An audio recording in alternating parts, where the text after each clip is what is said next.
Welcome to study campus classes. তোমাদের যে SLST 2 এখানে যে অবিচার হয়েছে, চাকরিহারারা ইন সার্ভিস ওরা বলছে যে আমাদের সাথে অবিচার হয়েছে, আর এখানে আবার নতুনরা বলছে যে আমাদের সাথে অবিচার হয়েছে। এই নিয়ে আজকে কিন্তু দুটোই তুঙ্গে। তোমরা অনেকেই জানতে চেয়েছিলে স্যার আন্দোলনের কি হলো, বা এরপরে কি পদক্ষেপ, বা এর কি কোনো শেষ হবে। দেখো, আমি তোমাদের এই আন্দোলন নিয়ে পরীক্ষার আগে থেকেই তোমাদেরকে আমি বলে আসছি, যেটা তোমরা তখন করনি, এখন শুরু হয়েছে। এবার কথা হলো যে তোমরা দেখতে পাচ্ছ কি লিখেছি, যে আন্দোলন থামানোর নয়া কৌশল কমিশনের। এই নতুন কৌশলটা কি? ঠিক তোমাদের গ্রুপ ডি গ্রুপ সির নোটিফিকেশন, মানে কালকে তোমাদের সিলেবাস দিয়েছে, সেই সিলেবাসেও তোমরা মানে কি বলবো, একজন কপি পেস্ট করেছে। কপি পেস্ট করতে গিয়ে যে জেনারেল অ্যাওয়ারনেসটাকে কাটতে গিয়ে যে অ্যারিথমেটিক করতে হবে সেটা ভুলে গেছে, সেখানে যে 10 করতে হবে সেটাও ভুলে গেছে। তো যাই হোক, এরকম কমিশনের যদি এই রকম অবস্থা হতে পারে, আর কি বলবো। তো তোমাদের আগে মনে করো, আমি অনেক আগে কত কি বলেছি সেটা আমি তোমাদের মনে করাতে চাই না। কদিন আগেই আমি তোমাদের বলেছি যে দেখো, ওয়েস্ট বেঙ্গল সরকারের এটা নীতি আছে। তোমরা দেখবে যখন আমরা ওই শাহজাহানের নিয়ে গল্প চলছিল, তোমরা সবাই জানো, তখন কি করলো, এই মুর্শিদাবাদের 3টা ডিস্ট্রিক্ট ভাগ হবে একটা অ্যানাউন্স করে দিল মুখ্যমন্ত্রী। তোমরা তার ইতিহাস বুঝতেই পারোনি, কারণ ওই শাহজাহানকে না নিয়ে তোমরা মুর্শিদাবাদ নিয়ে চর্চা করো। তো এই রাজনীতিটা এরা ভালোই খেলে। তো তোমাদের আমি কিন্তু আগেই বলেছিলাম যে এইরা একটা টপিক চলতে চলতে, যেটা নিয়ে আন্দোলন চলবে, যেটা নিয়ে দেখবে রাজ্য সরকার আমরা পারছি না, তখন ওরা কিন্তু একটা করে টপিক ছেড়ে দেবে অন্য কিছু। এবং গ্রুপ ডি গ্রুপ সির এই মুহূর্তে যা অবস্থা ছিল, group D group see let করতো, কিন্তু দেখছে যে আন্দোলন চলছে, বাড়তে আছে আন্দোলন, এখন যদি কোনো পরীক্ষা না হয় তাহলে সবাই কিন্তু রাস্তায় নামবে। এবার গ্রুপ ডি গ্রুপ সিটা হলে অনেক ছেলে আর আন্দোলনে যাবে না, ওরা পড়াশোনা করবে। তার জন্য কিন্তু এরা সিলেবাস দেওয়ার মানে এটাই হলো যে জানুয়ারিতেই পরীক্ষা হবে, এটা তোমরা ধরে নাও। তার আগে তো আগাতে পারবে না, যদি আগে আগাতে পারতো ডিসেম্বরই নিয়ে নিত, যে হারে আন্দোলন চলছে। এবার কথা হলো যে এটা তো কমিশনের নীতি বা রাজ্য সরকারের নীতি। এখানে আমাদের নতুন আর চাকরিহারাদের ব্যাপারটা কি দেখো। আগে দেখো, যারা ইন সার্ভিস, যারা চাকরি হারিয়েছে, এরা বলছে যে কেন 10 নাম্বার পাবো না, আমরা পড়িয়েছি পাবো। ভালো, খুব ভালো কথা, পড়িয়েছি পাবো। তাহলে যারা ক্লাস 9-10-এ পড়িয়েছে, ওরা 11-12-এ কেন পাবে? এটা একটা বড় কোশ্চেন। তারপরে কথা হলো যে আজকের দিনে এই চাকরিহারা যারা আমাদের, চিন্ময়বাবু বলো, সুমন বিশ্বাস এই ব্যাপারে কথা বলে না, কিন্তু দুদিন থেকে দেখছি চিন্ময়বাবু মানে নতুনদেরকে অ্যাটাক করছে। এই চিন্ময় নতুনদেরকে অ্যাটাক করাটা আমি মনে করি ঠিক না, কারণ ওরা ভালো করে জানে যে আমরা 9-10-এ ঢুকে যাব। তোমরা দেখবে যে যারা চাকরি হারা শিক্ষক আছে, অধিকাংশই 9-10-এ ঢুকে যাবে। এটা কমিশনের মানে বলতে পারো চিন্ময়কে হয়তো বলেই দিয়েছে, না হলে চিন্ময়ের মুখ থেকে এরকম কথা বলবে না, বেরোবে না। তো চিন্ময়বাবু নতুনদেরকে কটাক্ষ করছে যে কেন আমাদের ওটা অধিকার। যদি আজকে রাজ্য সরকারের এই ব্যাপারে রাজ্য সরকারকে সাপোর্ট করছে, যে ব্যাপারে আবার ফের যদি কোনো কারণে যদি চাকরিটা না পায়, তাহলে কিন্তু উনি আগে হবে রাস্তায়, তখন সরকার খারাপ হয়ে যাবে। তাহলে আজকে যদি যারা নতুন তাদের হয়ে তো এটা খারাপ, তাহলে এই নিরপেক্ষভাবে কথাটা বলতে পারছে না কেন, যে সরকার আমাদেরকে চাকরি দিক, কিন্তু এটা ইনজাস্টিস কেন?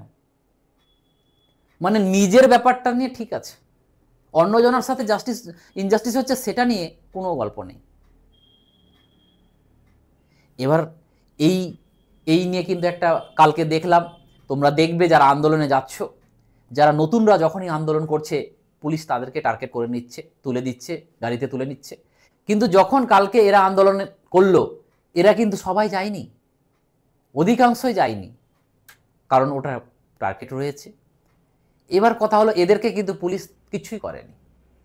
তাহলে আন্দোলনে যদি ওদেরকে নতুনদেরকে যদি হাইকোর্টের অর্ডার দেখাতে পারে, তাহলে এদেরকে আবার কি করে কিছুই করলো না? এখানেও একটা বড় কোশ্চেন উঠছে।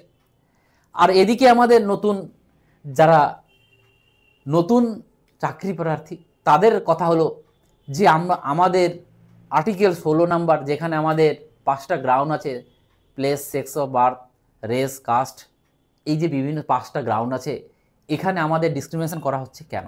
16 নাম্বার তাহলে তো আর্টিকেল লঙ্ঘন করা হচ্ছে, এটাও কথাও ঠিক।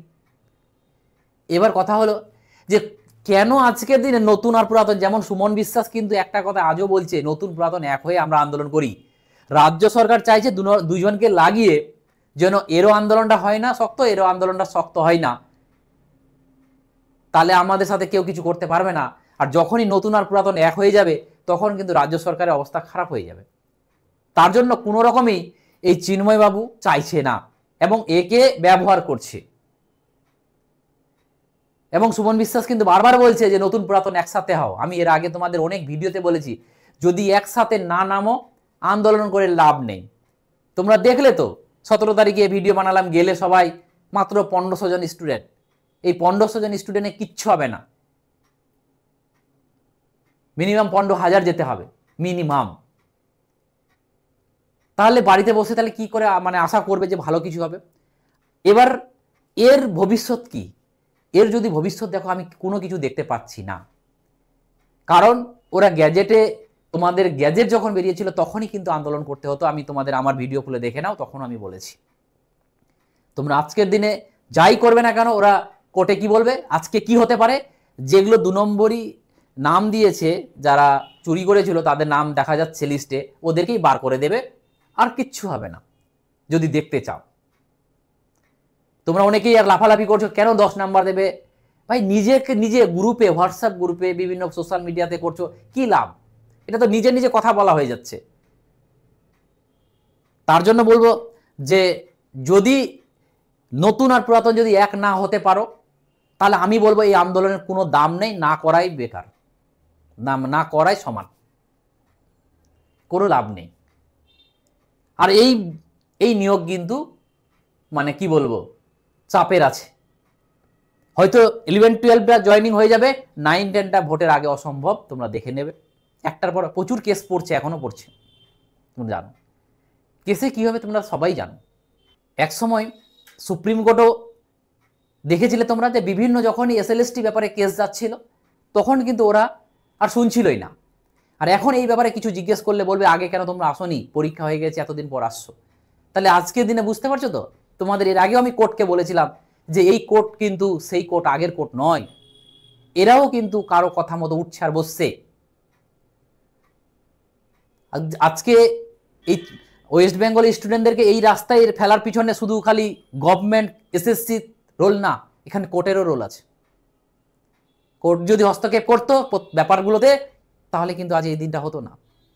তার জন্য আমি তোমাদের একটাই কথা বলবো যে সমীকরণ দুটোই ভালো করে ব্যাপারটা বুঝে নাও, যে তোমরা যদি নতুন আর পুরাতন একসাথে হয়ে না আন্দোলন করো, হার্ডলি কি হতে পারে, যে যারা 16 সালের যারা দাগি নয়, তারা সবাই চাকরি পেয়ে গেল, আর বাদ বাকিগুলো নতুন ছেলেরা চাকরি পেল। এটা আর না হলে কি হবে, যদি না যাও তাহলে হবে কি, যে তোমরা যারা আগে চাকরি হারা, ওদেরকে সরকার চাকরি দেবেই, তার সাথে সাথে এক্সট্রা তারপরে ভ্যাকেন্সিগুলোকে কে পাবে, যারা এক্সট্রা 10 নাম্বার পেয়েছে। ওই এক্সট্রা 10 নাম্বার যারা পেয়েছে তারাই কিন্তু পাবে। আর তারপরে কয়েকটা যেটি খালি থাকবে সেটা নতুনরা পাবে, যেখানে নতুনদের পরিমাণটা খুবই কম। তা আমি মনে করি প্রথম কেসটাই তোমাদেরকে যাওয়া উচিত, নতুন আর পুরাতনদের সাথে এক হয়ে তোমরা আন্দোলনে নামো, দরকার হলে এই জিনিসটাও করতে পারো। তাহলে এইটুকু আমি তোমাদের বলবো যে তোমরা আজকে যদি বাড়িতে বসে থাকো, তোমরা যদি না রাস্তায় নামো, তাহলে কিন্তু আর কোনো কিছুই হবে না। চাকরি নতুনরা খুবই কম পরিমাণ পাবে। তোমরা এটা ভাবিও না SLSTতে 9-10টাতে পাবো অনেক, 9-10টে কী হবে বলা মুশকিল। আমার মনে হয় না, আমার মনে হচ্ছে 11-12 যা হয়েছিল 9-10ও সেই দিকেই আগাচ্ছে। অনেকজন বলছে রেজাল্ট আজকে হবে, কেউ বলছে কাল, সেটা পরের ব্যাপার। রেজাল্ট হলেই হলো না, তোমার নামটা আসবে কিনা সেটা বড় কথা, এবং নামটা আসলেই যে হলো তা বড় কথা নয়। তুমি যে ইন্টারভিউতে পাবে, ইন্টারভিউতে তোমার কিন্তু 3 নম্বরে জায়গা। আগে দেখবে চাকরি হারা, তুমি ইন্টারভিউতে ডাক পেলে ভালো কথা, তারপরে তুমি দেখবে যে চাকরি হারা আগে পাবে, তারপরে যারা 10 নম্বর ওরা ঢুকবে, তারপরে যেটি খালি থাকবে তারপরে তুমি। তো এটাই হচ্ছে সমীকরণ। তোমরা যদি না বুঝো, এখনও সময় আছে, এখনও যদি না বুঝো কিছু করার থাকবে না, বাড়িতে বসে থাকো, চাকরি তারাই পাবে। তো তোমরা যদি চাও এই ভিডিওটাকে শেয়ার করো বন্ধুদের মধ্যে, যদি এক না করো তাহলে নতুনরা চাকরি পাবে না। আর পুরাতনদেরও বলবো যে তোমরাও যদি এক না হও তোমাদের সমাধান হবে না, একটার পর একটা কেস খেতেই থাকবে। তো চলো, থ্যাংক ইউ, টাটা, আবার দেখা হবে নতুন ভিডিওতে।